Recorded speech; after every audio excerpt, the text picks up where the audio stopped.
Oh my gosh, this 3-wood. People have so much trouble hitting a 3-wood off the ground. It's a tough club to hit for a lot of people. Let's talk today about the 3-wood.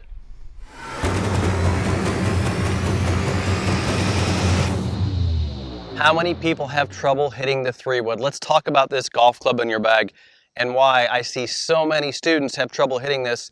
Let's talk about the first factor, which is swing speed. This is a 14.5-degree 3-wood. You need enough swing speed to get this thing off the ground. A lot of people tell me that they hit their 3-wood further than their driver, or they hit their 5-wood further than the 3-wood. That's a swing speed issue. So keep in mind, if you have a 3-wood in your bag, you need to have quite a bit of swing speed, 85 mile an hour or more, to get some benefit from this golf club. If not, you need to get a 5-wood, or even a 4-wood or a 3 hybrid or something in your bag that's a little easier to hit than this golf club. But those of you who still want to hit the 3-wood and find out that this is better, and some of you even find that you hit this off the tee better than your driver. Why is that? Because when you tee it up, you can give it loft. Loft is the key to distance. We got to get the ball in the air. So today we're going to discuss the 3-wood and the mechanics behind it, where I place the golf ball in my ball position to get the most out of this golf club.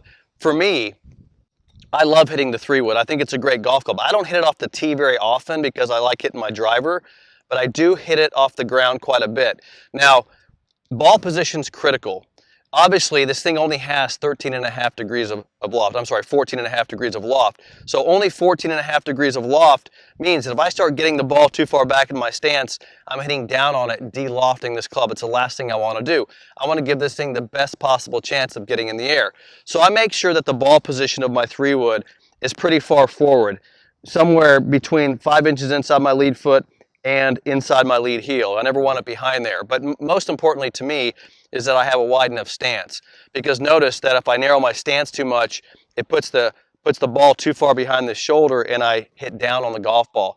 This club, the reason it's so difficult for most people to hit is because of the ball position and because the club is at a point in the swing when it's on a slightly downward and upward motion. So it's the last part of the downward motion of the swing arc, where right before it comes up, that if you are not perfect at that time in your swing, this is a very difficult club for people to hit. It's not a very forgiving golf club. So we need the ball position to be really good.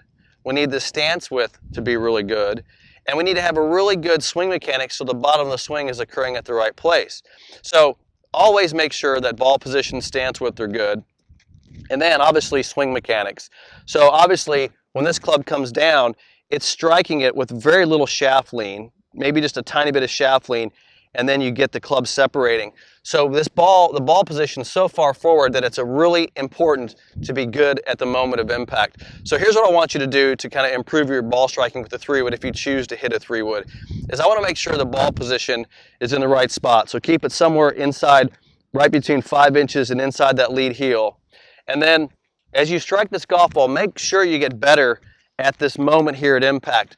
I want you to shorten your backswing just a little bit, just to give yourself a little chance to get those hands leading, because that's really the key to a 3-wood, is making sure the hands can get enough forward. So once again, maybe shorten your backswing a little bit and get those hands leading and see if you can't make a good strike on the ball.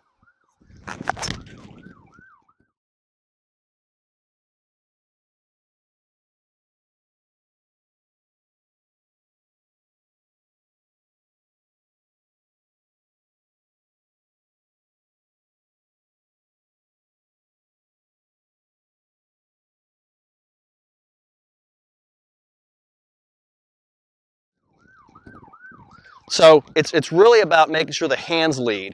That's the key to a 3-wood, is we got to get those hands in this angle here to strike it.